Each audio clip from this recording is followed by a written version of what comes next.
none of us really know. None of us really know. I know. No, I know.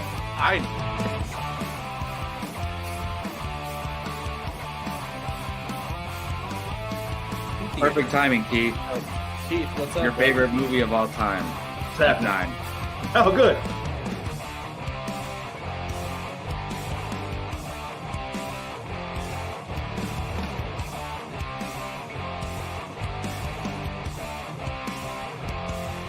How is there any other choice than Remember the Titans being number one? I'm curious. I'm spoiling mine, but Well, let's see. Here we go. Yeah, that's a good I'm question, not even Brian. done talking. you shouldn't be talking at this point. What is going on? Everybody, welcome back to Apocaflix Movies and Apocaflix Now. It is myself, Jake Berlin. I'm your host for the evening. As you can see, it is the two amigos back to start the show off anyway. It is Mr. Brian Avellino and myself. Mr. Keith Barnes will be joining us here in just a little while as we get into a full-fledged discussion, on Marvel Phase 4, what we have seen, what we currently have, what is coming, is it connected, do we like it, just all of it. It's all going to happen. And it was added today because we got a special little trailer of She-Hulk, which we'll be doing a live reaction to on the channel here in just a little bit. To everyone watching, Gio is not here. He is still recovering. He had the vid. He had the COVID. So he is still in recovery mode. And Keith is headed back from work, so he'll be joining us very, very soon. But Brian, we're here. It's a Marvel show. This is what it's all about here on the no, I'm just kidding. How you doing on Tuesday, man? I am doing good. Having a good Tuesday. Can't complain. I went clothes shopping after work, and clothes are actually fitting now, so that's always a nice feeling. Clothes never what? Clothes always fit. Not in the sizes that I liked. So yeah.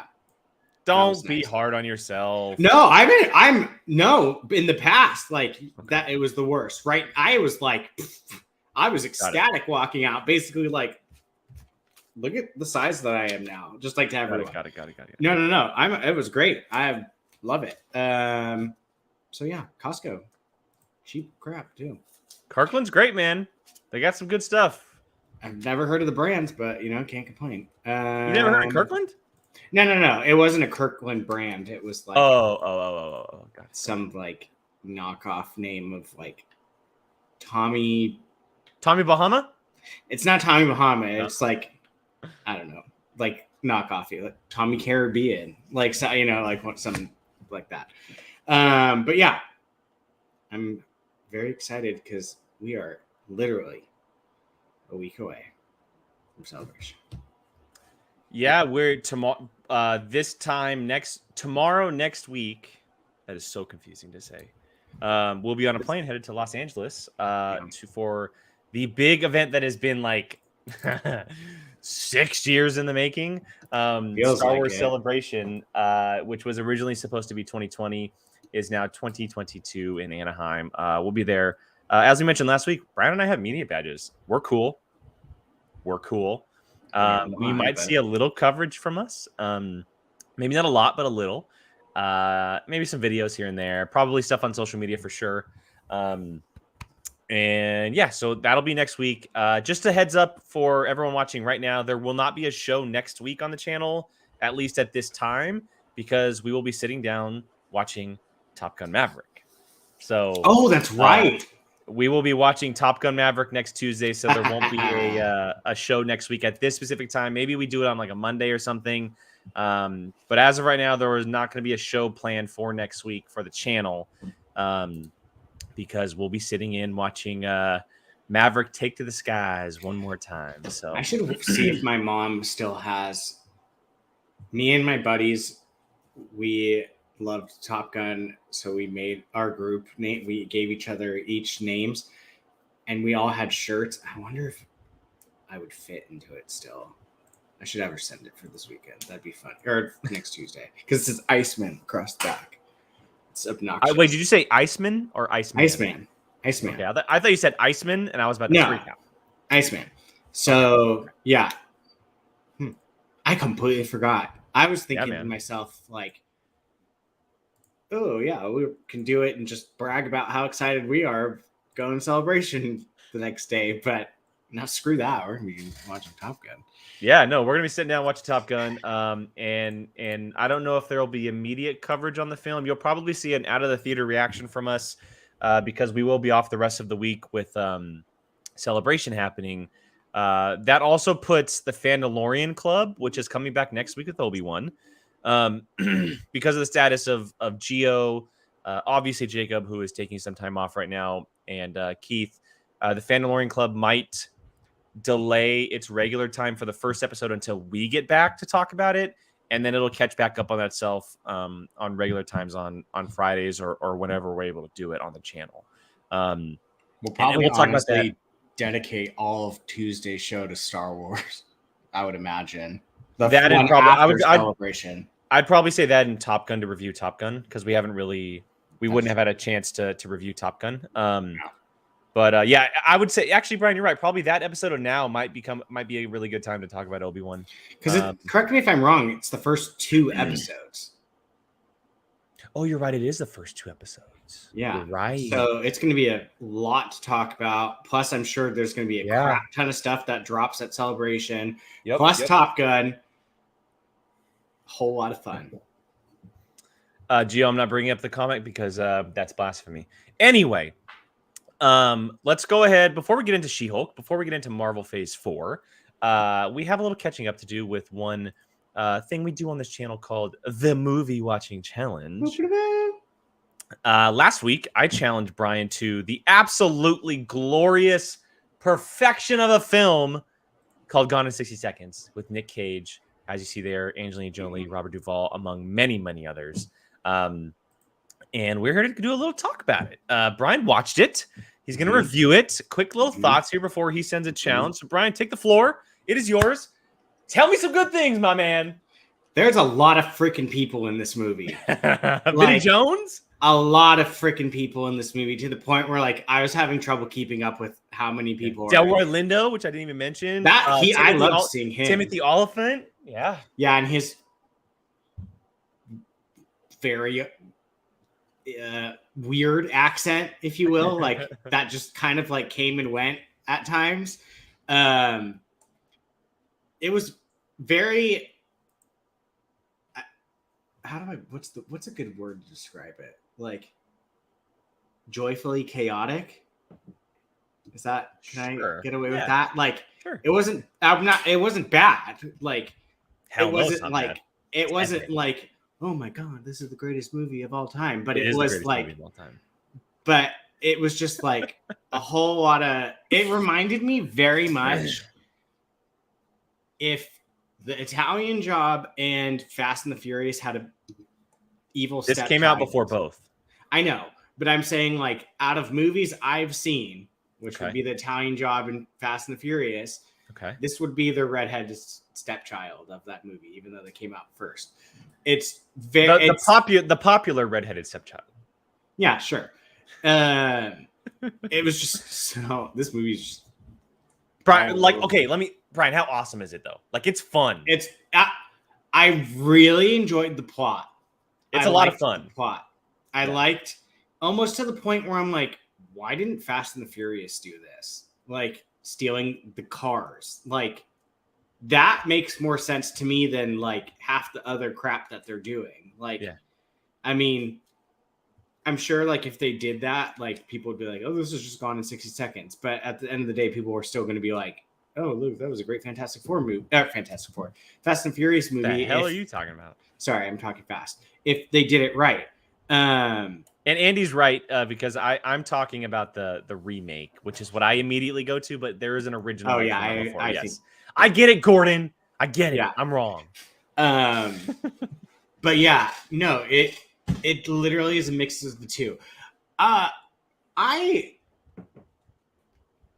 don't know if I would give Angelina Jolie like the second billing on this. Like it's him and then her face on like. Who would you if you after watching the movie? Who do you think the second billing would be?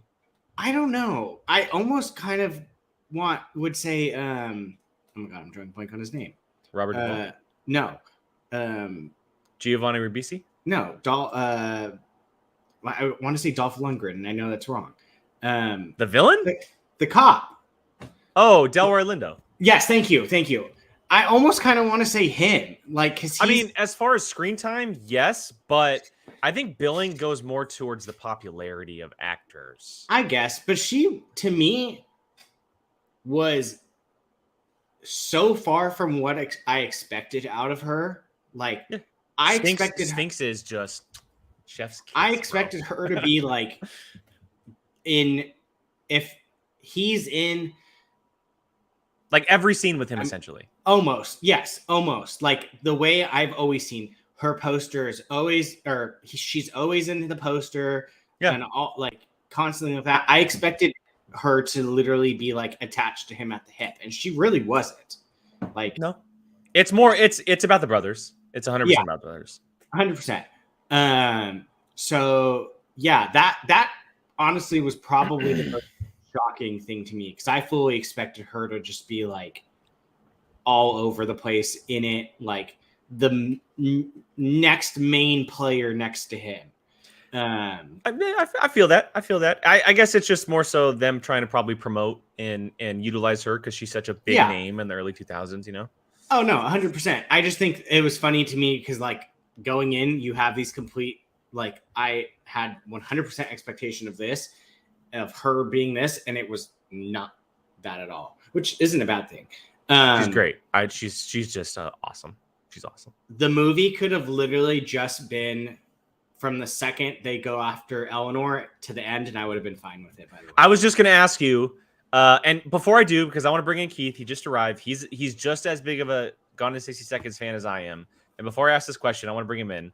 What's up, buddy? Hi, How you doing? What's happening, guys? What's going on? Hey, good. Not much. I wanted to ask Brian a question with you on screen here. Yeah. How awesome is the Eleanor hijacking scene? I honestly would have been completely fine with them just being like the movie that water canal scene where he's with the helicopters and stuff. Yeah. The whole movie could have literally just been like, hey, you need to steal this one car, and been just that, and I would have been completely fine with it. Because like, so go ahead. Go ahead. No, I was just gonna say, like, that's literally the best part of the whole movie. Do you now understand why I like talk to my motor vehicles like Memphis Rain does? Same. Yeah, I guess. It's where I got it from. It's legit where I got it from. It makes sense. Like, did you like Master P? Stop. I always forget that he's in this. Yeah. I gasped when they destroyed her. Yeah, essentially. Man. Yeah. Like, I was like, no way. Like, they messed that. They touched that car. Like, that's the car they're gonna like destroy. But then like everything's put right at the end when it's there. But I was like, oh, Jake still likes this movie after they messed up the car. Like, that's shocking to me. For those who, and I don't know if I said this last week or not, but which I think I did. I had a 66 Mustang, and I modeled it after Eleanor.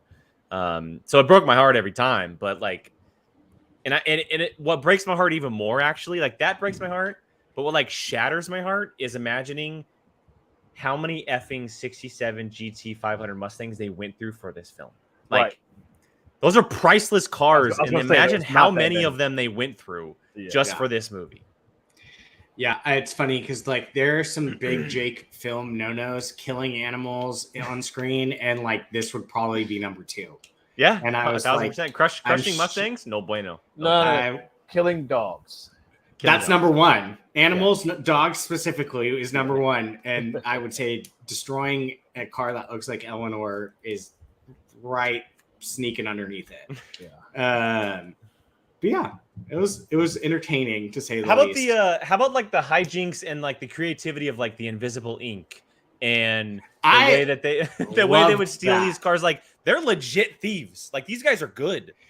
Like the invisible ink, I was sitting there like, oh, I could do some shit like that. Like, it's like, I mean, it made me remember like the lemon, like, you know how like you can do it in lemon. I was like, I think you had to get away with some stuff like that, but it's clever. It's funny because I feel like if you would have put this out when Fast and the Furious came out, it probably would be the Fast and the Furious right now. This was 10 years, but this is 10 years. This should have came out 10 years afterwards, and it would have absolutely crushed. Well, I'm gonna disagree slightly. Crushed. Maybe 5 years. Maybe 5 years. No, I'm not even gonna say that.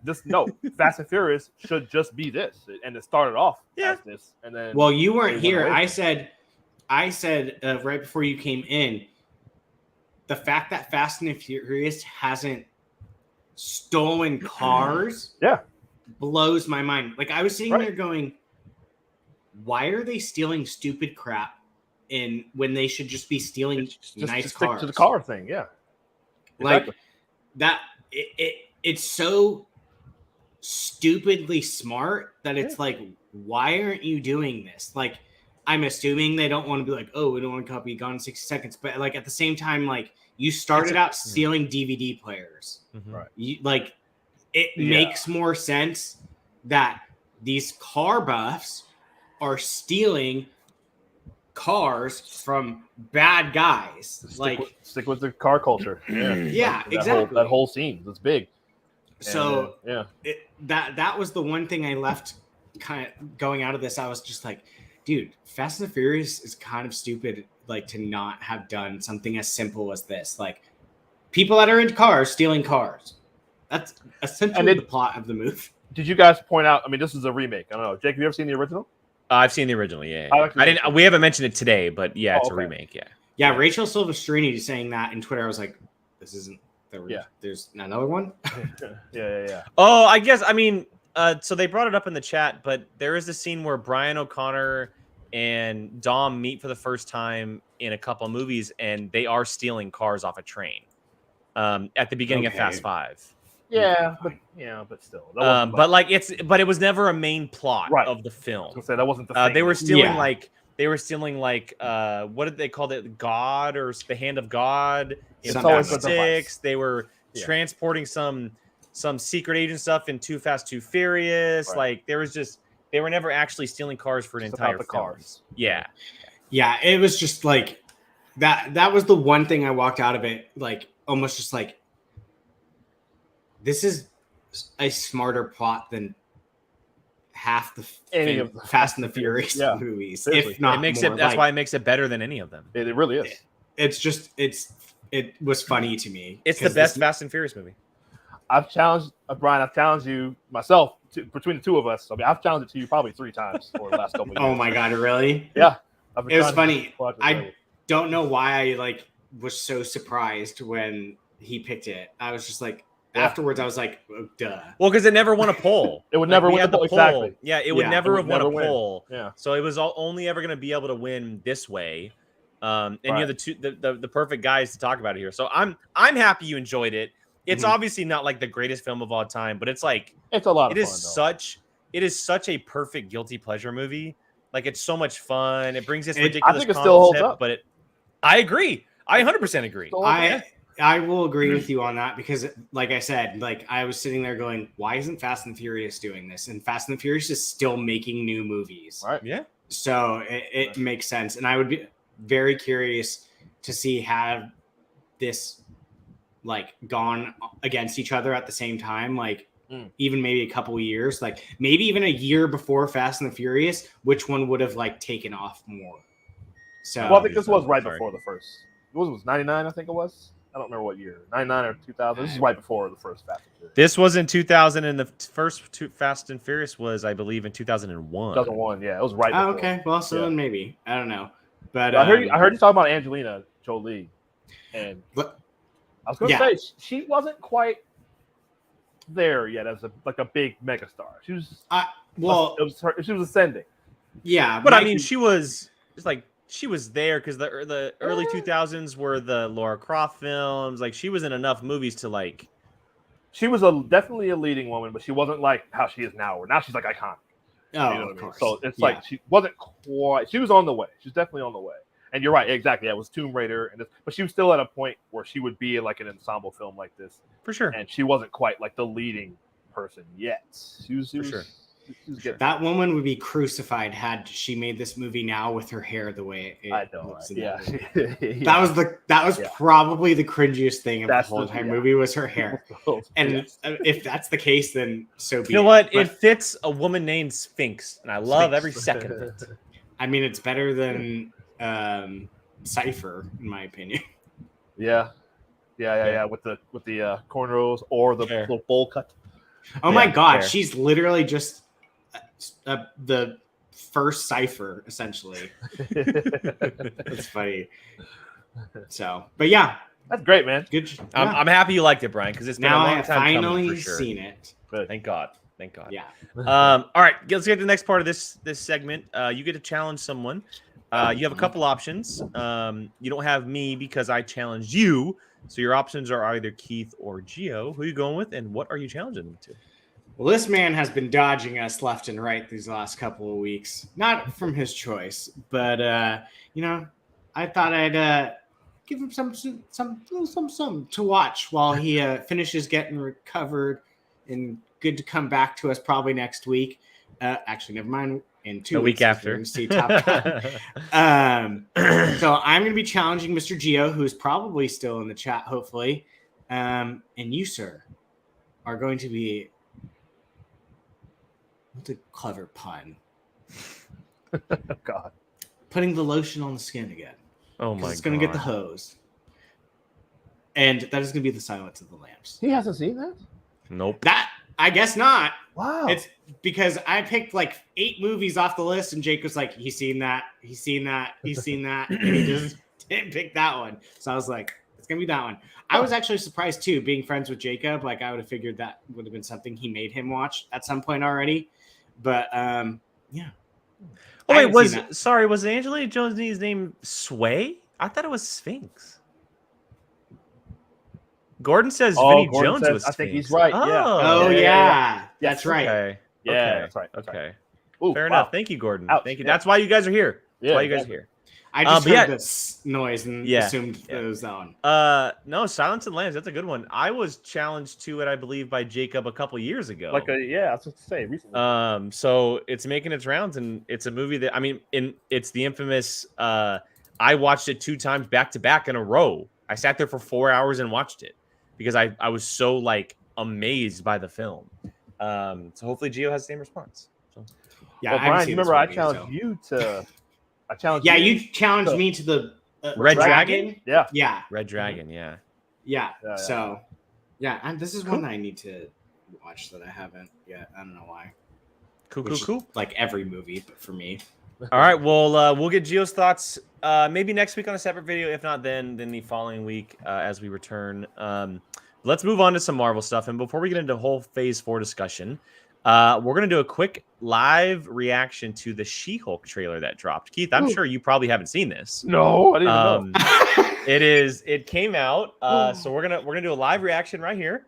And then we'll discuss it for about 10 minutes afterwards. So here we go, everybody. The She-Hulk trailer, which has officially been titled She-Hulk Attorney at Law. Being a superhero is a trial by fire. Who's gonna protect the world if not people like you?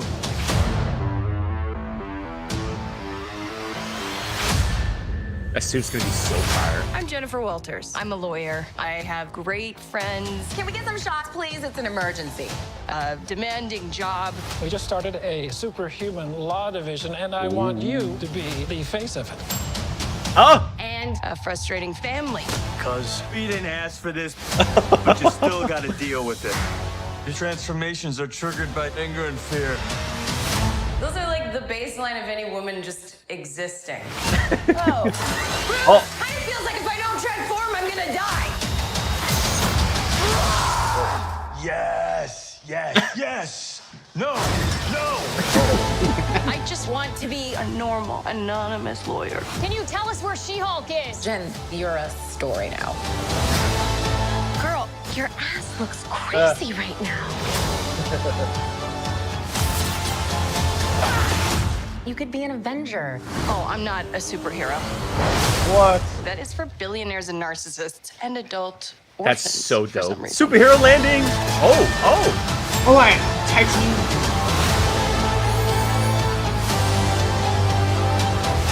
Is there anything more depressing than dating in your 30s? Oh my god. This is the best date I've had in a while. Oh, Should we split some fries? let's get those to go.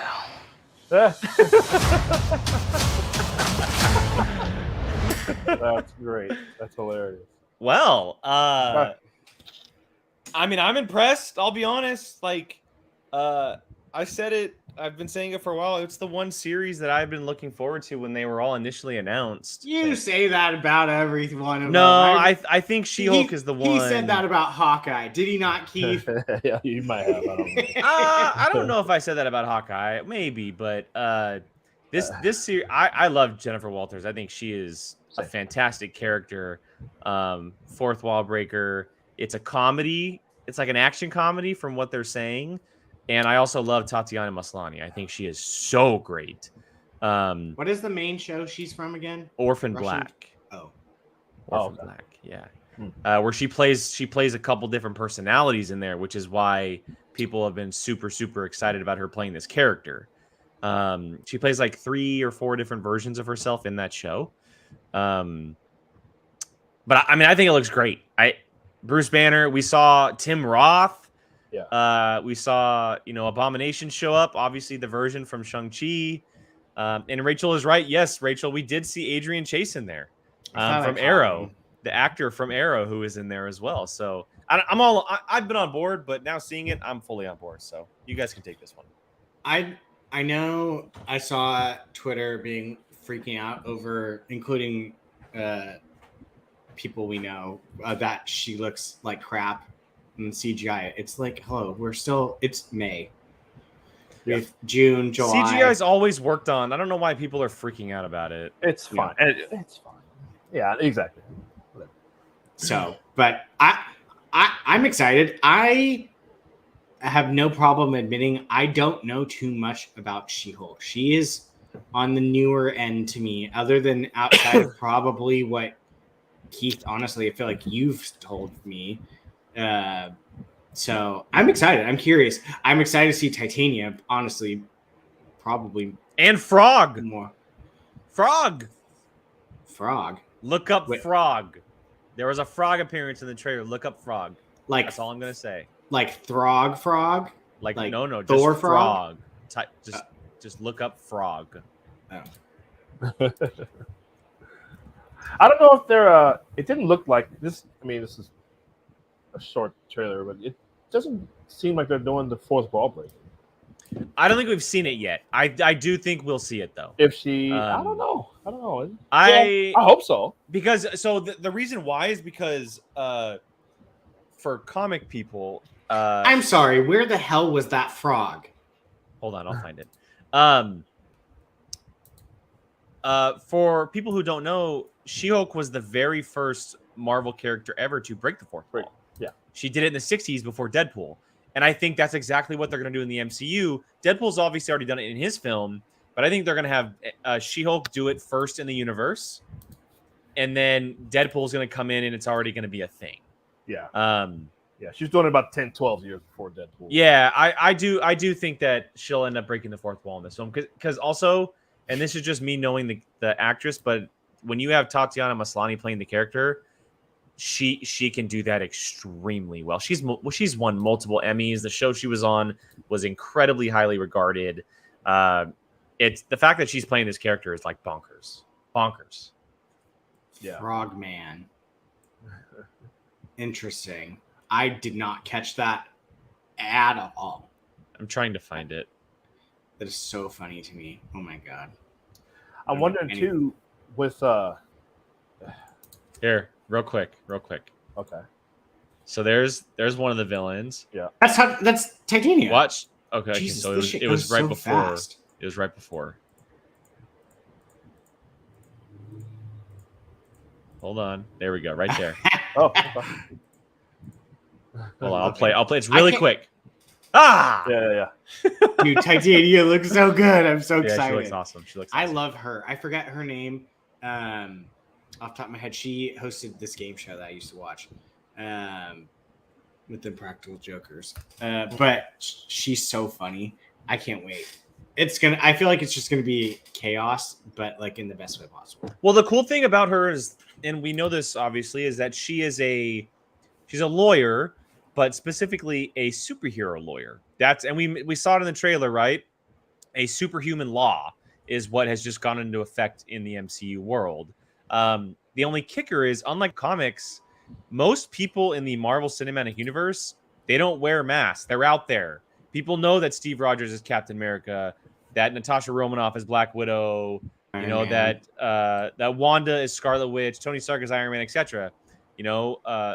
So it's going to be interesting to see what type of characters she actually defends for.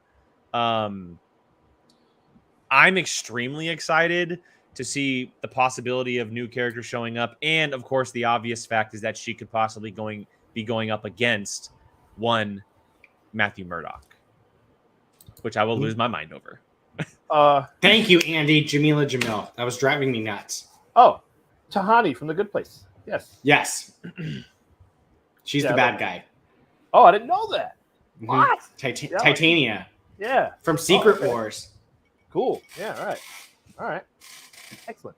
Well, I'm wondering, I'm going to get to that lawyer thing in just a second. But looking at, you remember in the post-credit scene in Shang-Chi, Banner is regular human Banner again. So I'm wondering if they're going to connect that somehow. Like, I'm wondering where this sets in the...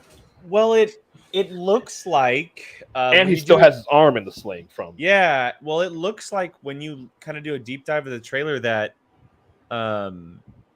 he's teaching her how to control it, which means that he may have now been able to control it. Yeah. I don't see why people I understand Endgame. He was like, we decided on this. Like, I changed my mind what clothes I want to wear throughout the day. I mean, yeah, I think, and maybe after the events of Endgame of like what they went through, like that can obviously change someone's perspective very quickly. Like, I don't understand big freak out over it. It's not like they're just gonna not explain it. But it is interesting that we saw in the trailer that she was lawyering up at facilities as She-Hulk and not Jennifer Walters. In the comics, she's going to fully embrace her greenness and just walk around as She-Hulk. Yeah. I mean, she's swiping right on the Marvel Cinematic Universe Tinder version as She-Hulk. I swear I thought I saw Koi on one of the swipes.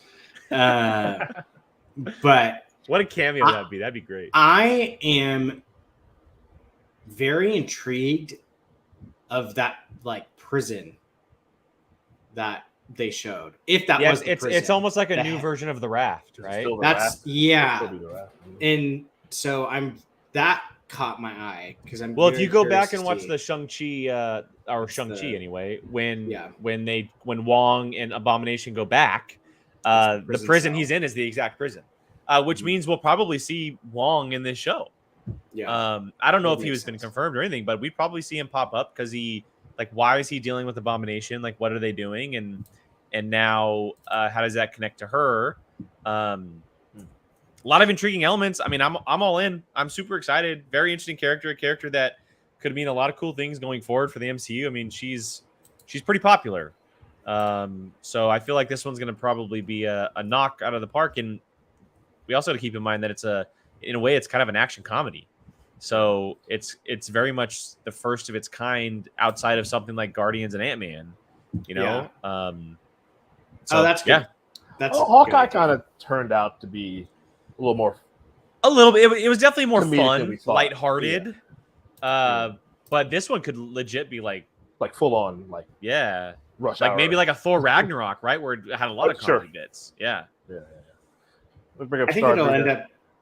I don't know. Stardew, we unfortunately lost the great William. Yeah, Burks. we thought we lost him, so that's tough. Maybe could they recast or something? I don't know, but I'm not sure. Yeah, that threw a huge wrench in that one, I would say. And just real quick before we move on to this, Gordon, I'll probably say that 1, because they have Tatiana Maslany, and 2, because of budget, you'll probably see her go back and forth. It just fits a little bit more. As much as I would love to see her, because it did come out. It did come out that it's full CGI. It's not like motion capture or anything. Yeah. It's just CGI. So that costs a lot more than something like a motion capture or something like that. So yeah, more than likely you'll probably see her transform because of budget. And especially if the Hulk is there as well. That's going to be for sure. A lot. For sure. That's a lot. I did want to real quick, because just really quick, we don't have to. This is why you mentioned like her being a lawyer, and this is the stuff I want to see. So I'm glad it's the title and everything. But you're asking about like what type of heroes would she be defending? This is one of the issues I had with Spider-Man 3, No Way Home. No Way Home. Like I wish, that would have been the thing. Yeah, like actually, that would have been the actual inciting incident. Like he's trying to get off to beat these charges.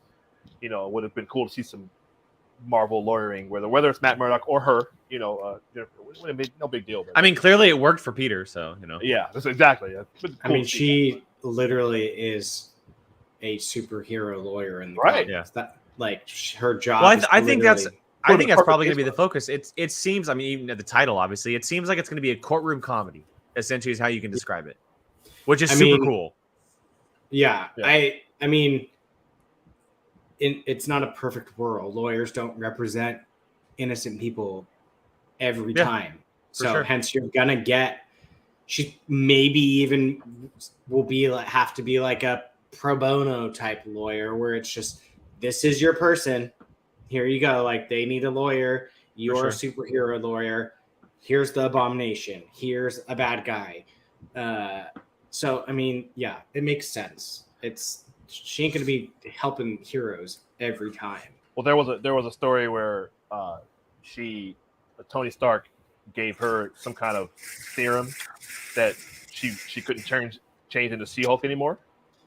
So she was pissed, obviously. She's like, okay. She was like, if I was She-Hulk, I would just go and beat him up. But now she's got to deal with Jennifer Walters, lawyer, And correct me if I'm wrong, is it Civil War II? She, at times, is literally like... Yes. There's a point in it where she she's part of the main team that's involved in that story. Yes. Yeah. Okay. Yeah, but isn't she doing like a lawyer part in that? I don't know. It's been so long. Yeah. There was some. I don't. Yeah, it's been a while, but there was something that happened with one of the characters that she had to saddle up again. Yeah. So. Cool. All right, She-Hulk, August 17th. Cool. A little bummed for me because I'll probably more than likely be on my honeymoon. So yes, that's right around then, isn't it? Yeah. Yay! That's the week I get to be in charge. I'm making but August 17th. Very, very cool. That is a Wednesday. So Marvel seems to be living on Wednesdays with Star Wars on Fridays. And let's go ahead and get into Marvel Phase 4. This is kind of the big discussion that we're going to be doing throughout the rest of the show. We talked about last week, and we're going to dive all into it. The way we're going to do it is we're going to kind of do it in 3 different parts. We're going to start with what has already happened for Phase 4, the 4 films plus 6 shows. We have 10 properties that have been released so far for Phase 4 in the last year and I'll say year and a half, just even though it's not that yet, a year and a half. Then we're going to talk about the really heavy discussion that's been happening online of the direction of Phase 4. Does it connect? All these different characters, how do they come together? Does it make sense? What's the overall story? Like we got with the Infinity Saga, obviously, which was all one giant connected story with characters. And then if we have enough time, depending on that time, we'll get into previewing Phase 4 and what else is coming on the rest of the year and next year. So let's start with what has already happened. We have 4 films in front of you. If you want. And honestly, we can say 3 Jake, because we Black actually Widow have 5 now with Doctor Strange. So I think I'm going to say 4 because Black Widow's a prequel and doesn't really count. It was kind of a one-off, but Black Widow was first, obviously. I mean, you have it connects in a way with Yelena, but that's fair. So we have Black Widow, we have Shang-Chi, we have Eternals, we have Spider-Man No Way Home, we have Doctor Strange and the Multiverse of Madness. Then shows, we have WandaVision, The Falcon and Winter Soldier, Loki, What If, Hawkeye, and Moon Knight. Those are all of the properties that we have so far in Phase Nailed 4. So that's 11 properties in a year and a half. That's a lot. It's a lot. So quickly, we don't have to spend too much time on this, but let's just talk about our overall thoughts, feelings, reactions to everything that's been released.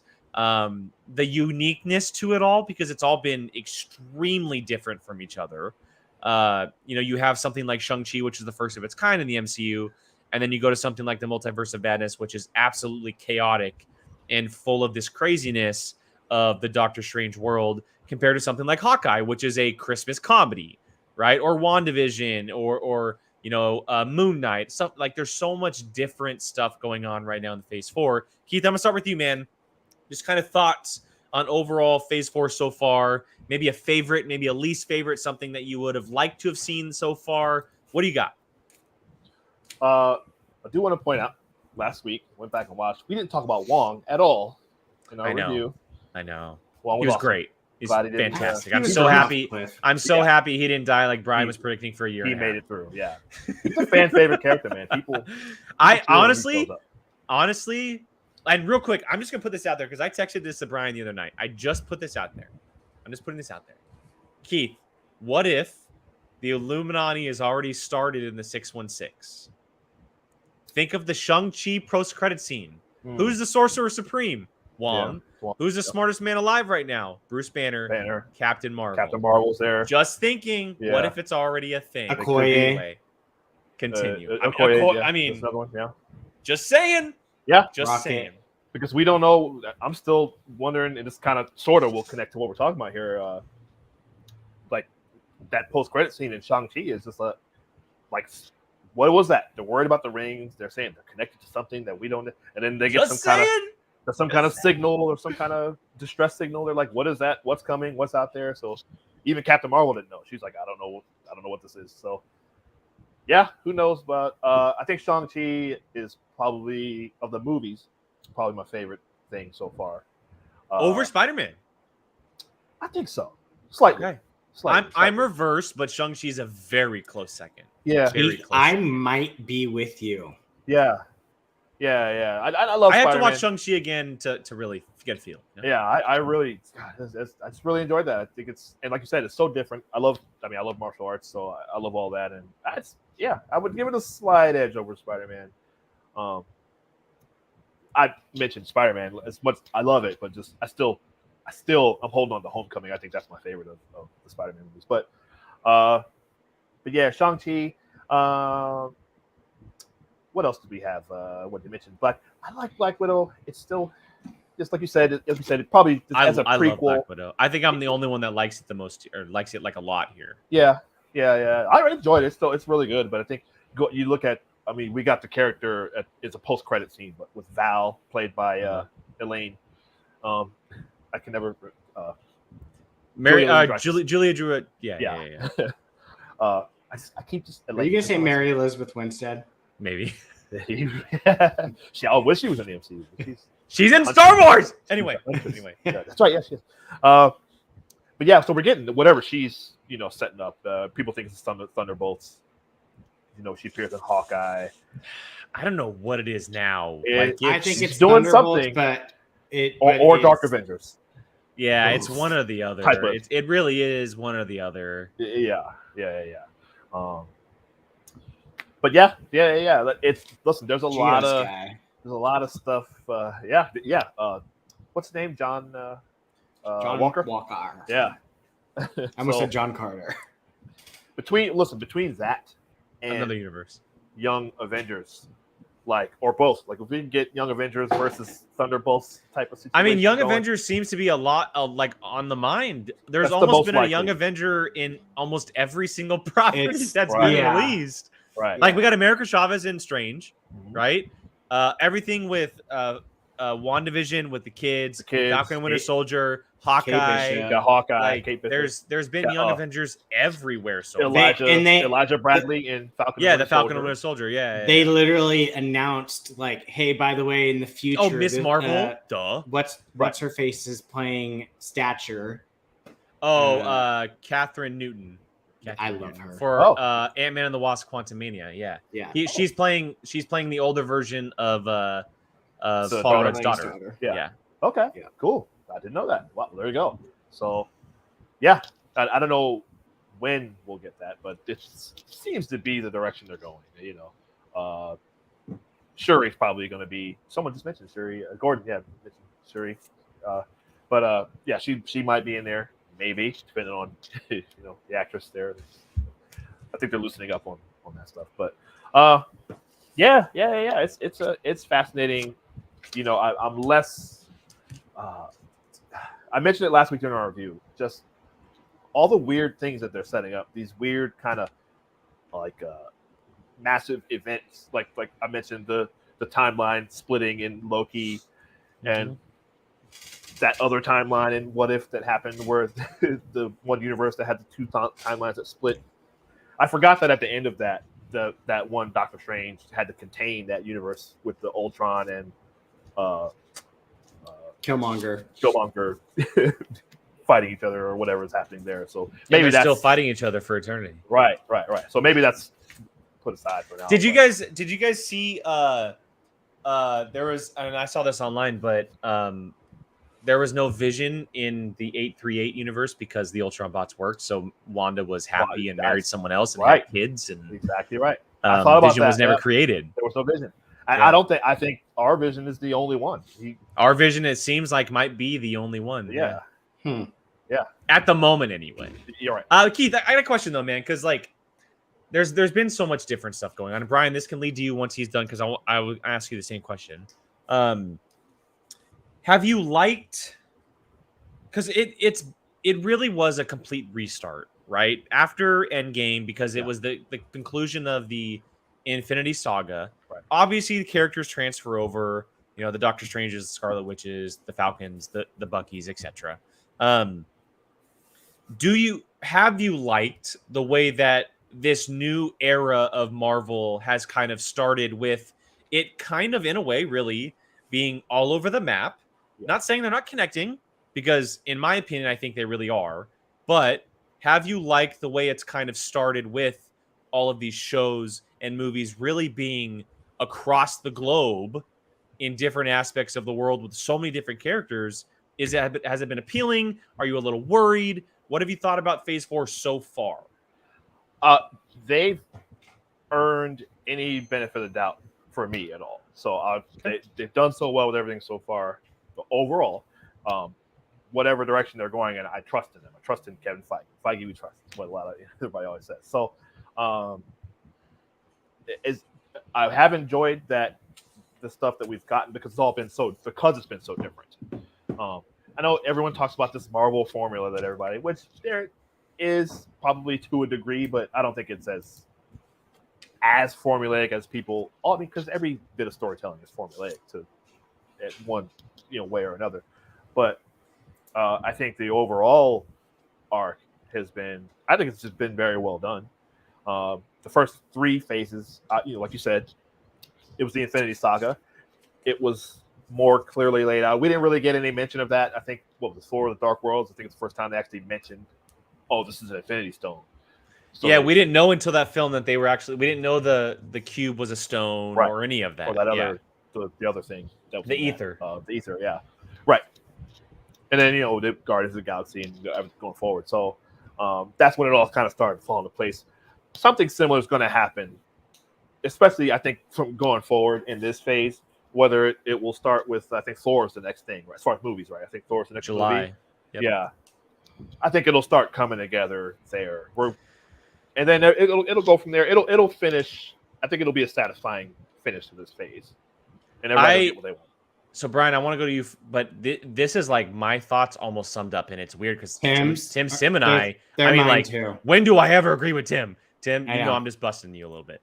But he says it feels like everyone is just being impatient and wants to go straight to understanding what climactic act is. Yes. I cannot agree more. Absolutely. There has been, and this can kind of transfer into the next part of all this, but the online discourse over like the last 2 weeks about, is Phase 4 messy? Does it make sense? What is the overall story? To me, it like when we were Phase 1 of the MCU with Cap, the first 2 Iron Mans, and Thor. We had 4 films right before the Avengers. Okay. Yeah, well, with the Avengers, 4 films before the Avengers, right? There wasn't a bunch to set up because we were setting up a main villain for the first Avengers film, and then Thanos appeared at the very end of the post-credit scene. We didn't see him for multiple movies, right?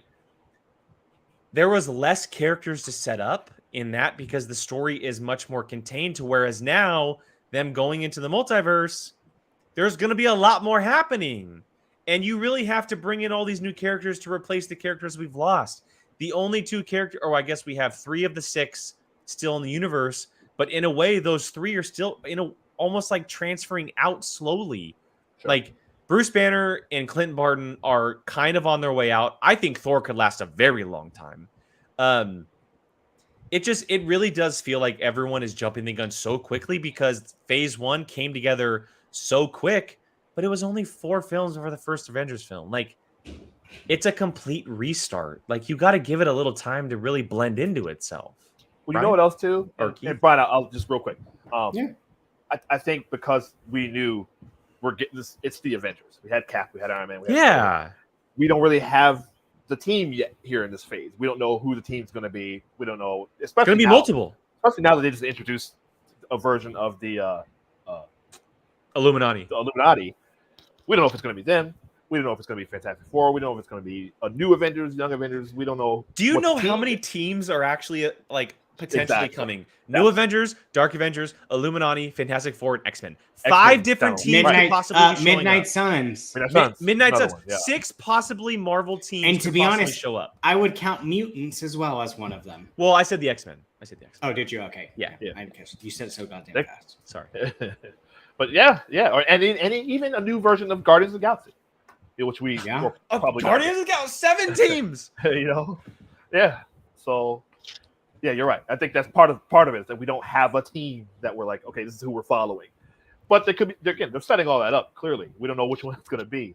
But patience, everyone. Brian, tell you that is the biggest plague that is happening right now. Is people want every movie to be Endgame now.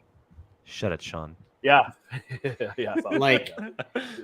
It's literally like no one can enjoy it, I feel like, unless it's Endgame. Unless it's the Infinity Saga all over again. No, not even the Infinity Saga. All they want is literally Infinity War and Endgame. Or just the 2. Just give us the big movies. No one wants to do the small building in order to get to the top of it. And I think that, and I've talked to some of my friends about this back home. They're like, oh yeah, this sucks now. And I'm like, why does it suck? And they're like, there's nothing exciting happened. And I'm like, what do you mean? There's no cameos. You can tell a story without having cameos. There weren't cameos in phase 1. There weren't. So they were just movies. They were brief. Like you got the brief Hawkeye one and Thor. Hammer was like the cameo. Right, maybe the post-credit scene or a name mention, but there weren't full-fledged cameos like we got in Multiverse of Madness, right? It's just there's so much gimme instead of just enjoying what you have. It's funny because phase 4 to me so far has just been very I almost want to say balanced. I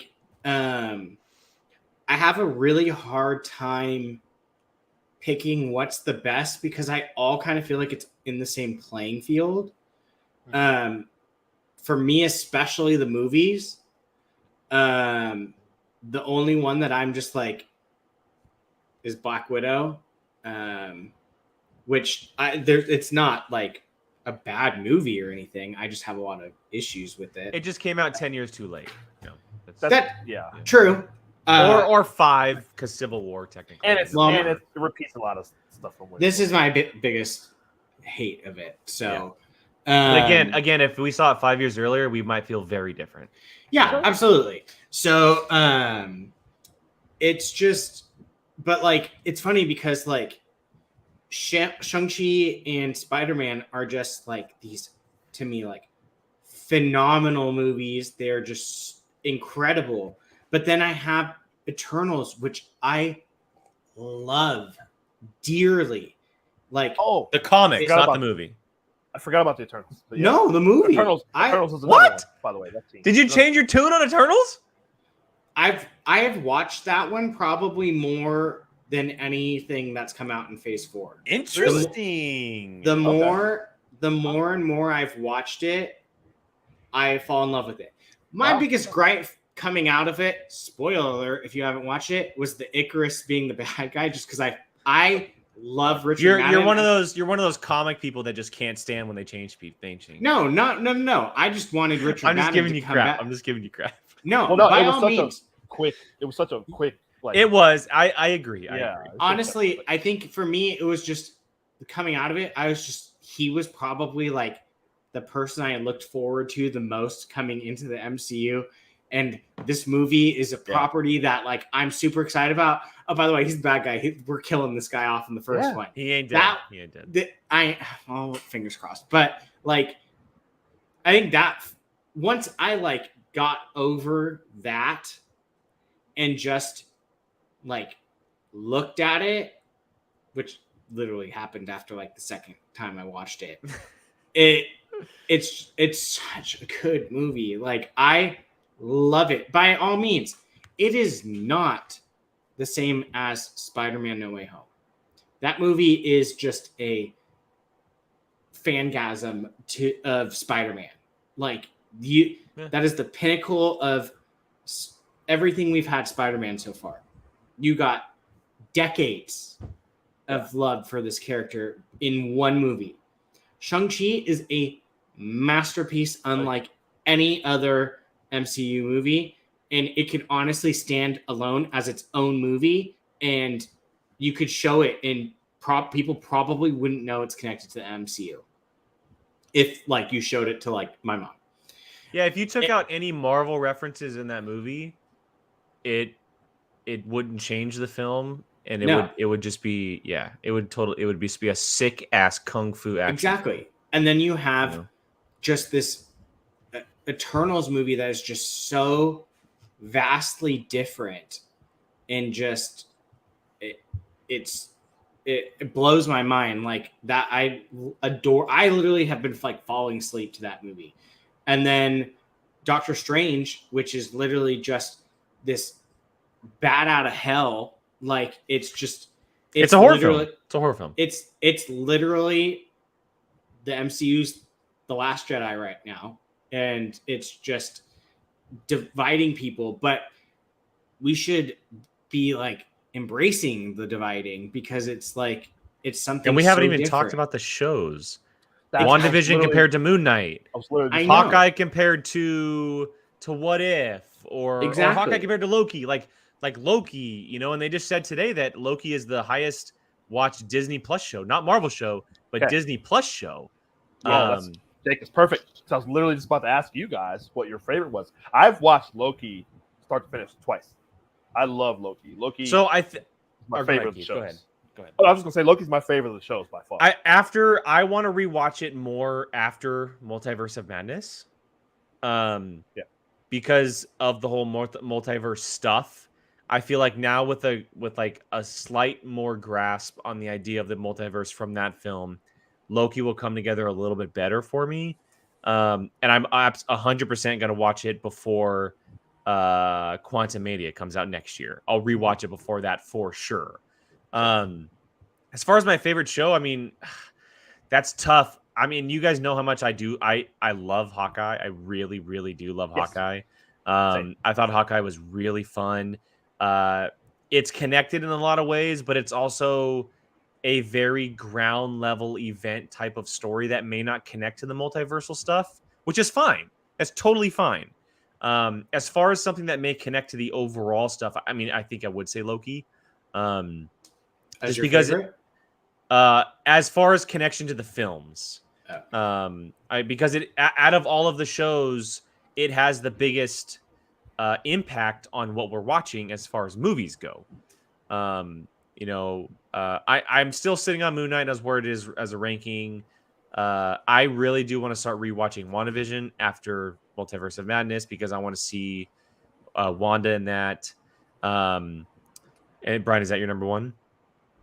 WandaVision. Yeah, and I it's gonna change as I watch them, which is why I want to go back because I feel like because we've seen so much, I've lost like so much memory of what the other stuff was about and what happened.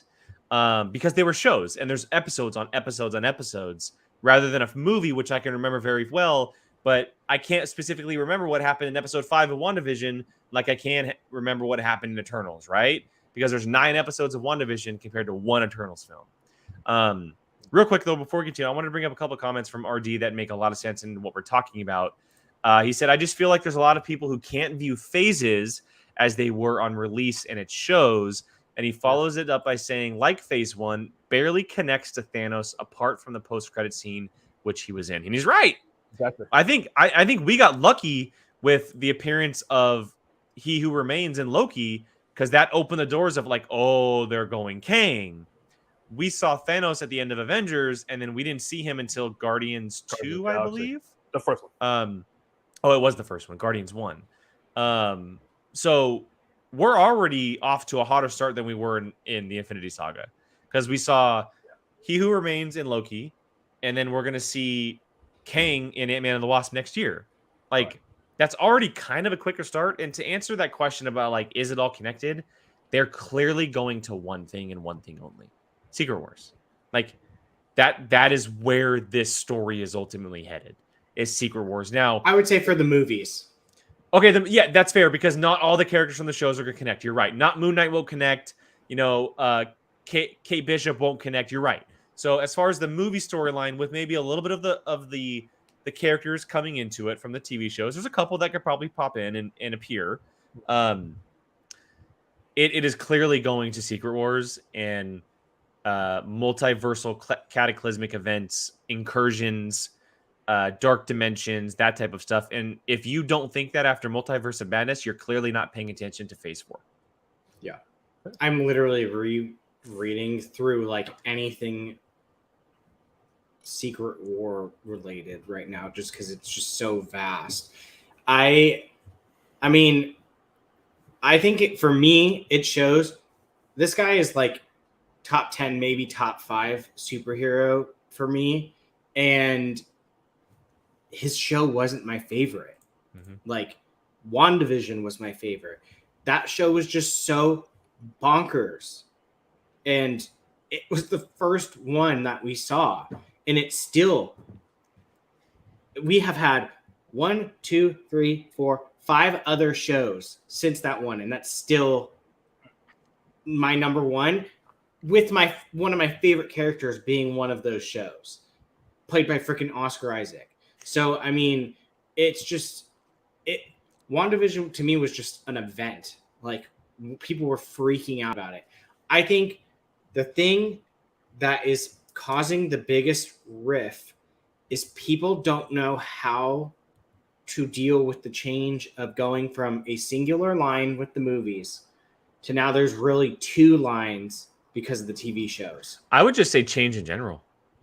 Yeah, but I mean, I feel like there's so much panic of the people being like, well, okay, but does this TV show, like, did this part of the TV show connect to the main of the movie line? Like, yeah, it doesn't have to. Like, I would not be surprised if, honestly, Midnight Suns at some point becomes like the TV show version of the big events. It's gonna be the Defenders of Disney Plus. Probably, because honestly, that and New Event or Young Avengers, excuse me. And they may also reintroduce the Defenders. yeah. So they're I doubles mean, there. So. It just, because you have someone the caliber of Oscar Isaac that is doing these TV shows. So clearly he's fine with doing a TV show. Mahershala Ali, he's a big name. Blade's a big person. Throw him up on a movie. Doesn't mean he won't probably be able to come do this 6-episode TV show when you throw Oscar Isaac, Doctor Strange, Charlie Cox, like these people into like a giant story. So I think people are just freaking out because it's so spread compared to the last 10 plus years of just one straight line. Right. And now that the straight line has begun to make curves, it's freaking people out, and it's like it's not connected anymore. It's a mess. And Keith, to your point earlier in the show, you said that Marvel has earned the credit. They have earned the right to do what they want, right? But the thing is that people have to remember, and I know that it's hard for people who may not read the comics, but they are literally doing the comics on screen by having multiple different stories and teams happen at the same time. Yeah, that's what people remember. The comics, the comics are all one giant universe with dozens of different stories happening at once. Thousands. And I know it's hard. I know it's hard. Comics are not easy to follow. Like, it is not something that, for the most part, and this is probably honestly one of comics' biggest downfalls as a brand company, whatever you want to call it, is the fact that it is very difficult to jump in.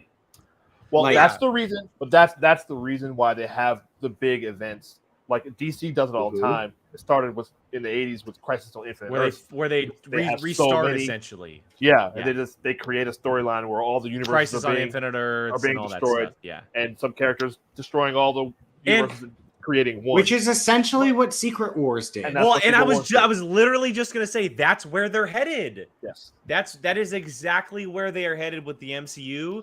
They're going to, and not everything, but they're going to bring together two universes. That's what an incursion is. And whittle it down to one. The post-credit scene for Doctor Strange and the Multiverse of Madness is essentially saying we're doing Secret Wars and we're going to bring two worlds together as one, meaning the possibility of X-Men live on this world and we're going to combine them into our world.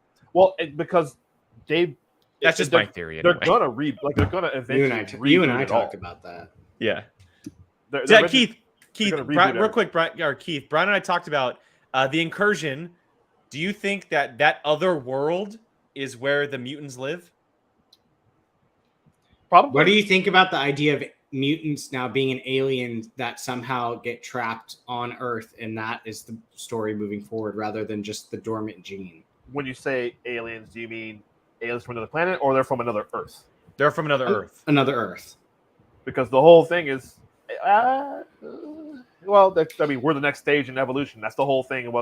That's Magneto's whole thing. It's like we're the next stage in evolution. So, and that's what I think. The only thing is, there's a lot of things you have to change going forward. My theory is that in 616, there's no such thing as an X gene. Right. That's that what it's gonna come from a different universe. Right. Yeah, it's gonna have to. So we haven't seen. Yeah. Star Drew, your thing, the X-Men 97.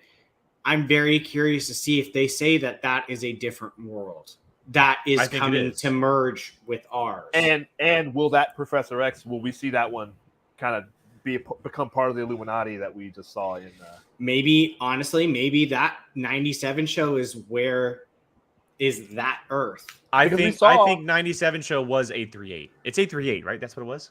That's what's 838. Yeah, I think it was. I think it was 3838. When they were passing through all the universes, like your physical properties would change according to that universe. So if you were a regular person, you go into a cartoon. And they did an animated one. They became cartoons. Yeah, exactly. So and they went through the paint one, and they all became paint. So what a wild idea! Let's make them paint. Let's make a paint world. So bizarre. But I do want to listen. I don't know if you guys saw this.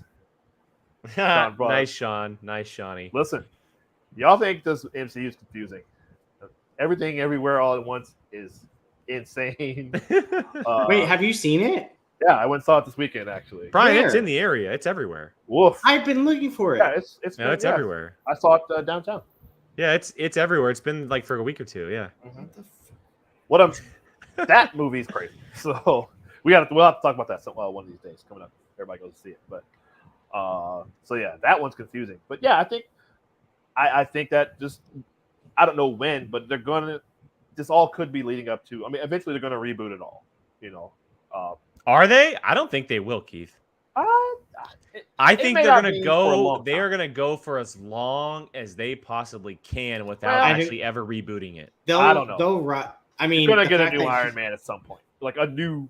Yeah, I mean, we're gonna get. I don't think we'll have Tony Stark for a very, very, very long time. I'll say it might not be for 10, 15 years, but I think they're gonna. I think longer, personally. Real quick, we got a Streamlabs, everybody. I want to bring up from one Tim Sim. Thank you, Tim, as always. So he says, so Secret Wars is going to merge / reboot the MCU with the 90s Marvel content. Fox's Marvel, Sony Marvels, in parentheses, maybe. So not necessarily. We're not saying that second world incursion is going to be the Fox's X-Men and Deadpool stuff. We're not saying that. It very well could be that world actually lives in our world, or maybe just Deadpool lives in our world, or something. Like, we don't know. It's a possibility. It's very, very much a possibility. But what we're saying is, we think that 616, which is the MCU timeline, our world, is going to collide with another world. And that world is going to be where the X gene lives. We're not saying Patrick Stewart's Xavier or Hugh Jackman's Wolverine. We're just saying the X-Men in general, with a recasted version, a new edition of the X-Men, they're going to live on that world, and the incursion is going to make it all collide into one, whereas now we have the X gene in our universe. Yeah. It essentially releases it. Yeah. Although I did hear that Michael Fassbender as Magneto was going to be in Doctor Strange. Yeah, so I heard a couple scrapped cameos. Yeah. He was supposed to be in there. And I heard Daniel Craig was supposed to be Mr. Fantastic. Yes, I heard that too. Yeah. Real quick, I want to bring up a couple comments here. From Giannis.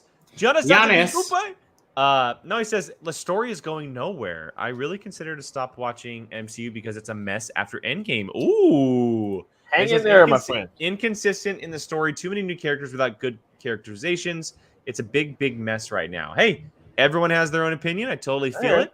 I would just say, just you gotta give it time. I'd say hang in there. They have a plan. Just gotta give it a little time.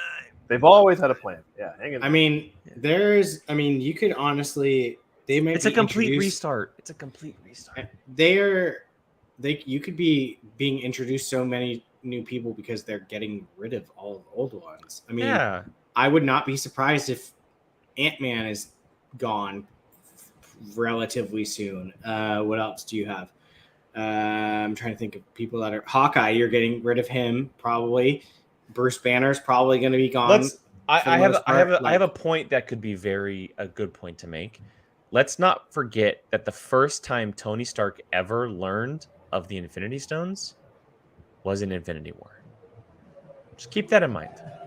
That was the first time he ever learned of Thanos. And Age of Ultron. Yeah. Right at the very end. Thor of the stones? They were walking through the Avengers facility, and Thor was like, all right, the Mind Stone. Okay, fine. Okay, sorry. The first time he ever really realized that the Infinity Stones and Thanos were actually a legit thing. Yeah.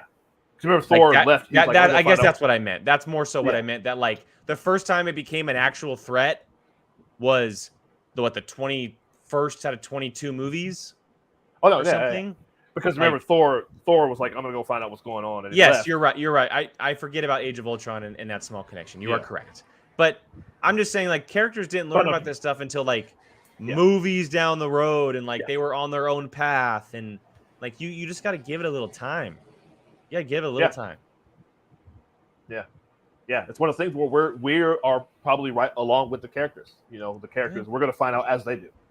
So that's just what your point is, Jake. You know, but I only pointed that out because I like that scene where Thor's like, I'm gonna go figure out what's going on. But if you put it in an elevator, does the elevator go? Yeah, lets the elevator go.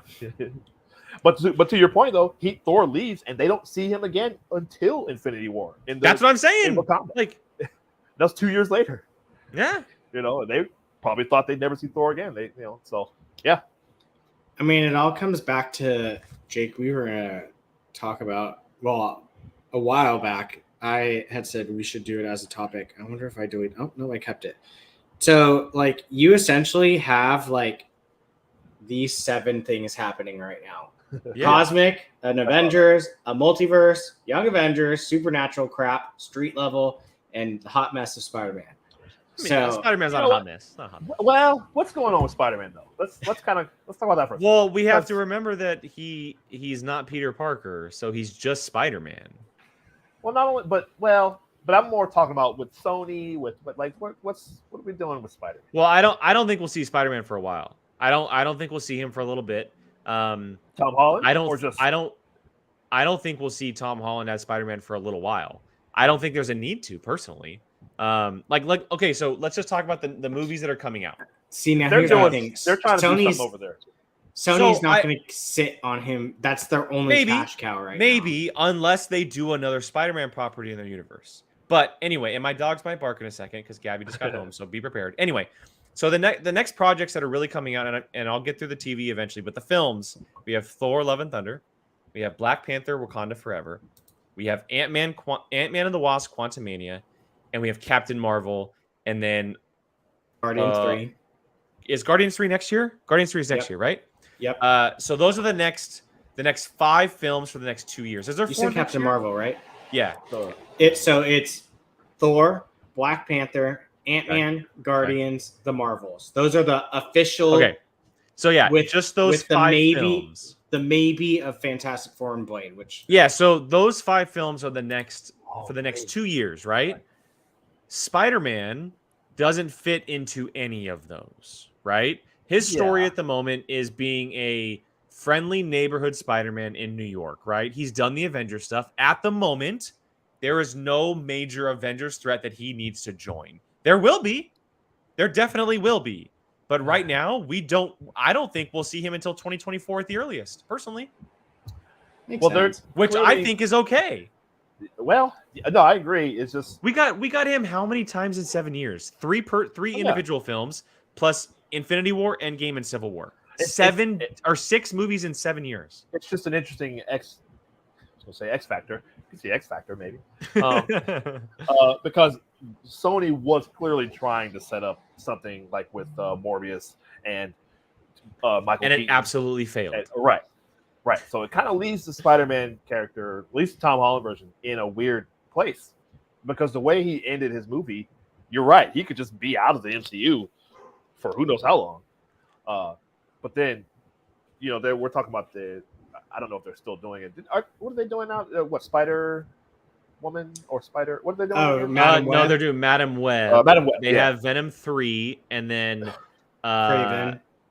Craven, and then Madam Web. And there's rumors that Silver Sable is still a thing, but actually might appear in Madam Web as a Kickstarter. So they're kind of doing this weird thing over there. But don't forget the wrestler guy. The wrestler Lobo? The one that Bad Bunny is playing. Oh, you're right. Yes. What's his name? I don't know his name. They just announced that. Yes. The L something. Yeah. I'll look it up. Just announced that. But so Keith, to answer your question with all that stuff, I would think that after No Way Home, all of that is a different universe. Yes. Oh, El Muerto. Yeah. I would think that that's a different universe. So that wouldn't include our Tom Holland. We've theorized, obviously, and we don't know if it's true, but it could include Andrew Garfield and Tobey Maguire. Oh, Andrew Garfield is making the Amazing Spider-Man 3. I think that's Venom 3, personally. Oh, okay. Oh my God, that would be so fun. I only say that because Andrew Garfield. Wait, were you guys not here when I said this? Hold on a second. I said this after No Way Home. Hold on a second. I said that the post-credit scene is Eddie Brock talking about going to New York to find the Avengers, right? He gets transferred back to his universe. What if he still goes to New York and he finds Andrew Garfield Spider-Man? What about that Venom goo that we saw at the end of that's still MCU? left over? That was still at the bar. Well, I think we're gonna get our version of Venom in the MCU, not Tom Hardy's. Yes. I think we'll get a different version of him in the MCU for possibly the next film. I think that could be Spider-Man 4. Spider-Man 4 or the Amazing Spider-Man 3. No, well, because that's in the prime timeline. That's not Andrew Garfield's universe. But see, what I think there will be an Amazing Spider-Man 3. I agree. I think that might be after Venom 3. Though. After Venom 3. Okay. Yes. But you think that Spider-Man will be Andrew Garfield? I think Andrew Garfield will be in Venom 3. Because the only reason I say that is because he says he's retiring from acting for a while. Now we know he's a liar. He spent 2 years lying to us about being in this movie. And the fact that he says he's retiring from acting, to me, says, oh, he's absolutely making the Amazing Spider-Man 3. Probably right now. So, I legit think that he's either going to be in Venom 3 or he's going to be the post-credit scene of Venom 3, and it's going to be Amazing Spider-Man 3 or Venom 3. I think we're going to see Tom Hardy and Andrew Garfield face off. So what is Venom 3? They cannot make another Venom movie that is not They already Spider-Man. are. But I'm saying, but that's not Spider-Man. That's why I'm saying Andrew's going to be in it. Right. Yeah. He better, because we're gonna boycott Venom. We're gonna do what Snyder fans did. Get rid of Venom 3. If there's not they make another Venom movie without release Spider-Man, the Garfield cut. Get out of here. Come on. Yeah. Release the Garfield cut. So you think we'll see him before we see Tom Holland? I think we'll see Andrew Garfield before Tom Holland. Really? Okay. I don't look. I love Tom Holland Spider-Man. I think he's right now the best Spider-Man we've ever had, and I want as many stories with him as possible. I think he could do a whole nother trilogy where he's in college. I would love it. But right now, the dude was in 6 films in 7 years. Let him breathe. We've had 8 Spider-Man single solo films since 2002. Yeah. 8 in 20 years. Yeah, it's a lot. It's like, let him breathe a little bit and do his own thing, right? Now that he's the friendly neighborhood Spider-Man, you don't need a story with him until things wrap back around to like big team ups or like whenever the whole thing about them remembering him, because there's questions about like I just saw this on it was either Instagram or TikTok, and thank you for all that social media stuff, but there's a story in the comic books where Bruce Banner or the Hulk remembers things that other people don't because they're 2 different people. So if Bruce Banner was Hulk during that spell, Bruce Banner will remember Peter, but the Hulk won't. So there is possibility that characters out there know that Peter is Spider-Man, and that story is going to come back around. It's going to come back around. I mean, we already all assumed Captain Marvel will remember. Yeah, whoever's off Earth, the Guardians, Captain Marvel. Yeah. Right? But like, what if one of the characters on Earth, Hulk, he knows who Peter is because the Hulk and Bruce are 2 different characters. What if Moon Knight knows it because he was in one personality and not the other one? Oh, there you go. Jake Lockley knows Peter Parker, but Mark Spector doesn't. Don't forget Steven. And Steven, sure. It'll be interesting. We went totally off rails, but anyway. I know you guys went from MCU to Spider-Man. I know. Thanks, Keith. Hey, that's a big. This is Spider-Man. He's a big. I wonder what they're doing with that. It'll be interesting. It's funny because the whole time you guys were talking about Venom, I'm thinking Venom. It was not multiversal, by the way. The whole time you guys were talking about Amazing Spider-Man 3 and Venom 3, I'm thinking Venom 3 is just going to literally be Venom, the whole movie, fighting another symbiote, and at the very end, Andrew Garfield's going to come in and help him. You could literally play the last 10 minutes of that movie, and it would make more money than if you played the whole movie. I mean, let's be honest. We already all know that Venom's going to fight probably another symbiote, right? I mean, he's really 2 for 2 at this point. Anti-Venom? I don't know. That's the only other probably one. Maybe they do Agent Venom and just make him a bad guy. That way he has a gun. Mr. Tim Sim, when in their right mind did they ever say that was a universal spell? I'm just saying. Go back and watch the movie. That is on Earth, my guy. That is on Earth only. Well, and I think Yeah, he said it was just Earth, right? Yeah, didn't he say that? It was just Earth. Make The characters, everyone forget people me. were coming from other universes. Yeah, but he closed that. They closed it because they made everyone forget who Peter Parker was. Right. That doesn't mean that everyone forgot who Peter Parker was. We don't know if that happened on all the other Earths as well. I don't think it did. I think it may have just been this one. Yep, I agree. But you remember this one, America Chavez, she was like, yeah, we had this thing with Spider-Man. She was like, who? She'd never heard of it. And to Andy's point here, yes, you are 100% correct, because guess what? That was the comics before Civil War for decades. That's exactly right. Yeah. That Civil War was the original, hey, Peter Parker is Spider-Man, and that took decades to tell. And you are correct. I mean, we saw Doctor Strange in Multiverse of Madness. He said Spider-Man, not Peter. So Spider-Man has been part of the Avengers and everything, but no Peter Parker. They just don't know that Peter Parker is. Yeah. You know what? He just walks around in his mask. Right. You know what would be funny also is Thor would technically not know, or Thor would know who he is. Yeah. Yeah. But you know what would be funny? I don't think Thor ever even met him in the first place. But see, that's what I was gonna say is it would be very funny if Thor came back and was just like, I don't remember. I don't even know who. Yeah, right. No, they never interacted. You're right. They never had a scene together. Right. Now that I'm thinking about it, yeah, because Thor was off-world, and Spider-Man was on Titan in Infinity War. Right. And then obviously in Endgame's battle, they were around each other, but they never had a scene together. Never know who that was. He'd be I mean, maybe they had a conversation at the funeral, but like, yeah. All right, guys. Well, we do have to wrap up. Any final thoughts on Phase 4? Okay, how about this? A quick wrap up. What is the one thing that you're looking forward to for the rest of Phase 4 that we know about? So let me go and pull it up. Let's see if I can pull it up real quick. Do you have all of them in front of you, Brian, or no? Yeah. All of the stuff that's coming? Mm-hmm. Okay, read it off for me real quick. So as far as movies, you have Thor: Love and Thunder, okay, Black Panther: Wakanda Forever, Ant-Man and the Wasp: Quantumanium, Guardians of the Galaxy Volume 3, and the Marvels, with a potential of Fantastic Four. And that's all stuff that has release dates, right?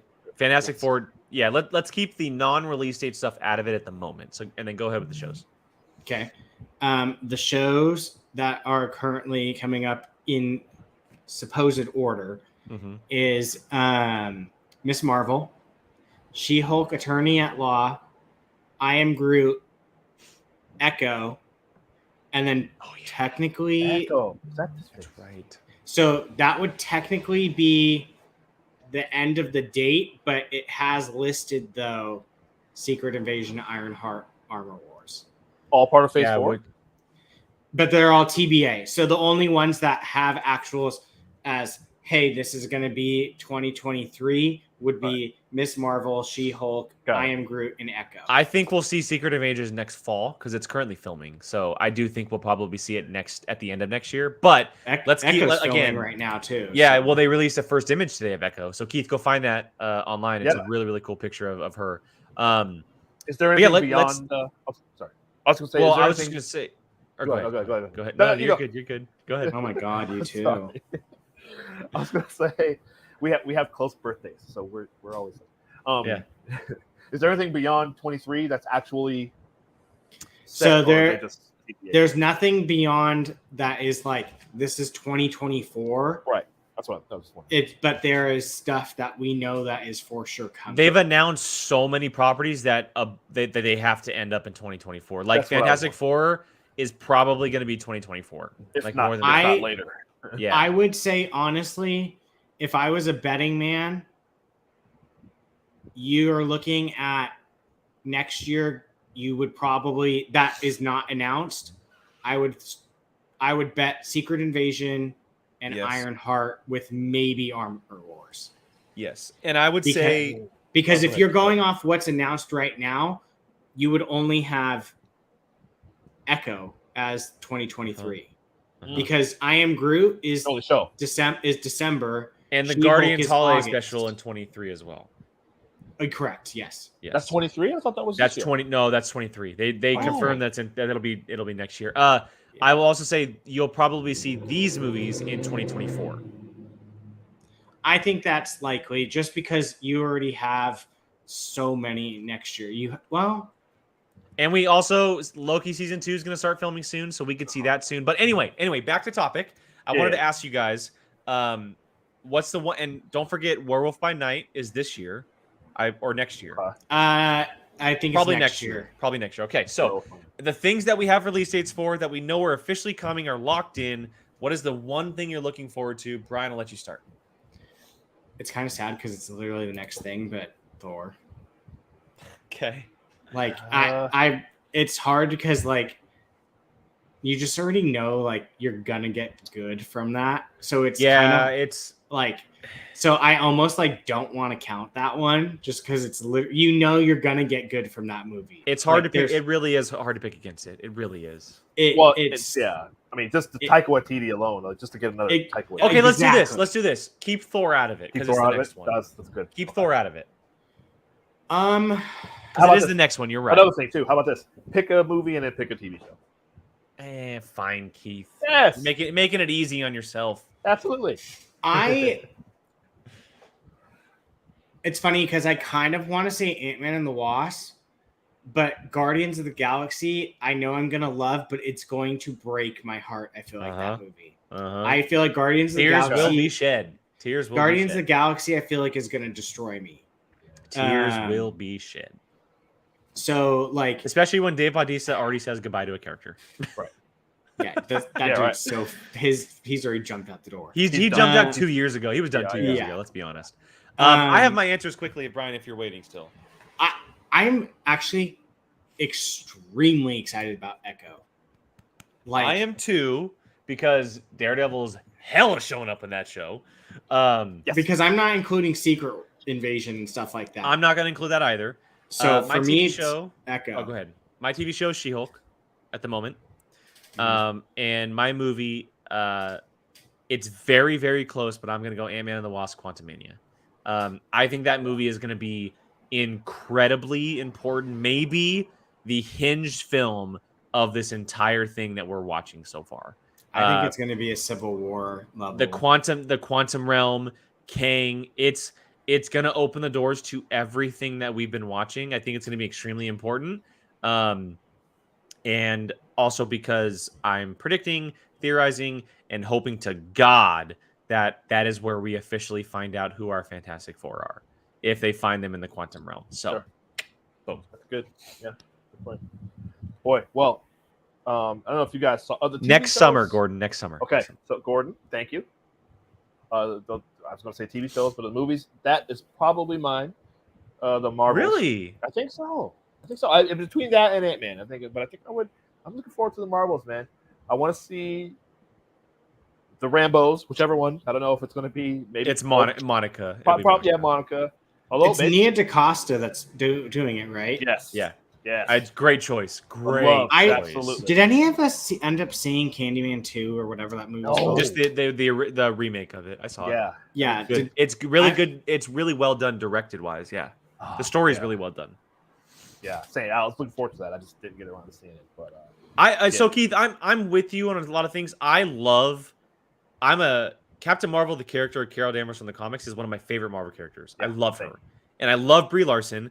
She just hasn't gotten the chance to really shine yet. Right. And I'm terrified. I don't like the idea of making her second movie The Marvels. Like, I still want it to be her. Yeah, I hear you. Because to me, because I'm a comic reader, with Tony and Steve leaving, she's an Avengers leading type character. And that almost feels like they're kind of throwing that out the window. But anyway, time will tell.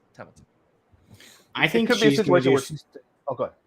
I was just going to say, I think that one's going to be such a vast improvement from the first one that it's I not hope so. even...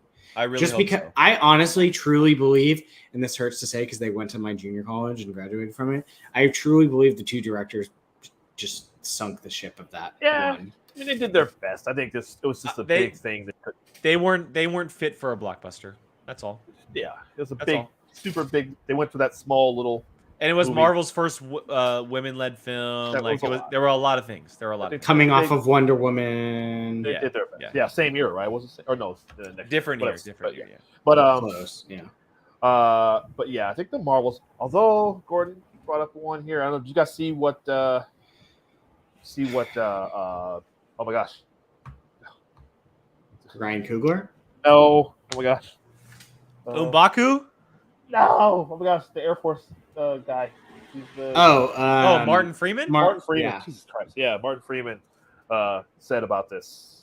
Like, he said it was tough. Like, he was just speaking really emotionally about this movie. How the guy, and I forget his name, but the guy who plays M'Baku said the same thing in an interview. He Yeah. said, Winston Duke. Duke. I saw an interview where he said that like they were all very happy to be back, but everywhere they looked, they missed the presence of Chadwick, which it hurts. That's hurts. already making me sad just thinking. That hurts. That really, really hurts. Like I can't imagine. We're gonna start this movie. I'll be in tears already. As soon as I feel like I'm just gonna have like a hole in my heart watching that movie. Like, It's gonna be very, very hard to watch. It's a very tough mountain to climb, and I mean that comes out in a couple months. It comes out in like 6 months. I'm still holding out. I'm curious. I'm not gonna say we're not gonna see a new T'Challa. I don't know. Maybe a variant we of won't. him. I don't think we will.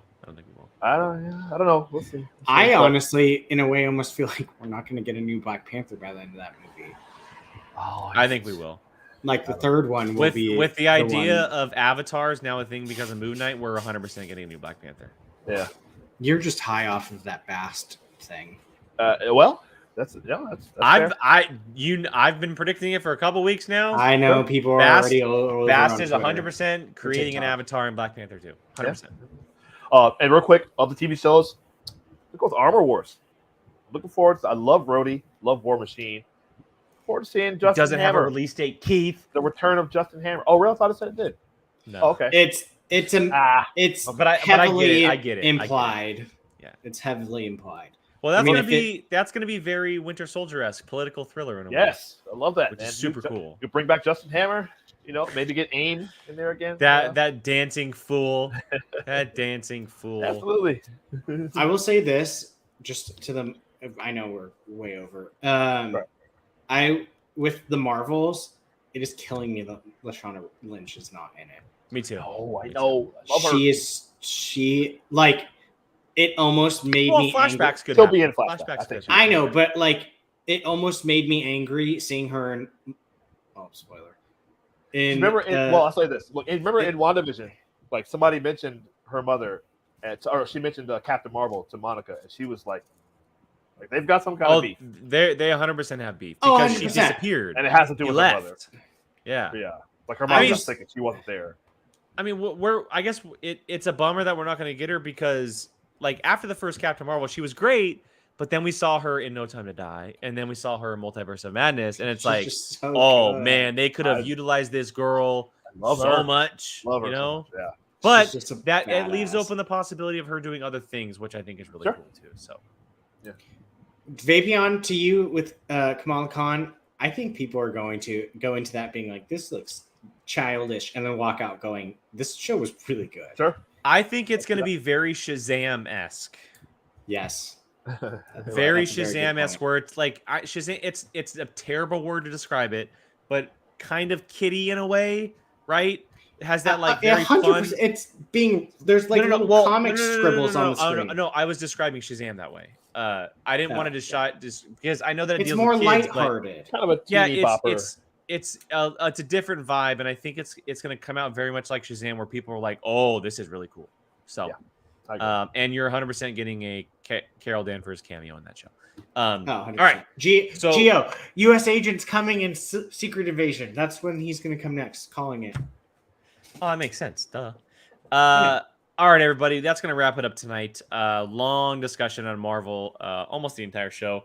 Thank you so much for joining us. Next week when we talk more Marvel. No, I'm kidding. Probably. I mean, next week. At the moment, there's no planned show, as I mentioned up top, because we'll be sitting down watching Top Gun Maverick. We'll be entering the danger zone. We'll be entering the danger zone. Thank you for that, Brian. And so we'll keep everyone updated on a time for the show if we do one before or after. But Brian and I will be at Star Wars Celebration next week. So we'll be we'll be away doing that. So we'll probably catch up the week after, where we'll be recapping Obi-Wan Kenobi and Top Gun Maverick, because all that comes out on one weekend and we're super, super psyched. So And I'll have met Obi-Wan Kenobi by then. Before we get out of here, let's go ahead and do some quick plugs. Keith, I'll let you start us off, man. Where can everyone find you online? Find me on Twitter at KeithBarnes79. Find me on Instagram at KeithBarnes1979. Wow. Let's see. Yes. Let's see. You can find me on with our dear friend Jacob Bartley. Bartley and Barnes. It's our other YouTube channel. We talk about a lot of the similar stuff. We talk about sports and music and all kinds of other good stuff. We're taking a little hiatus right now. You can go back and watch some of our old stuff and on there. You might see some solo stuff here and there. Just go back and listen to them talk about Sopranos like every episode. Yes, Brian. Yes, that's right. Like I said, cool stuff that we talk about on that show.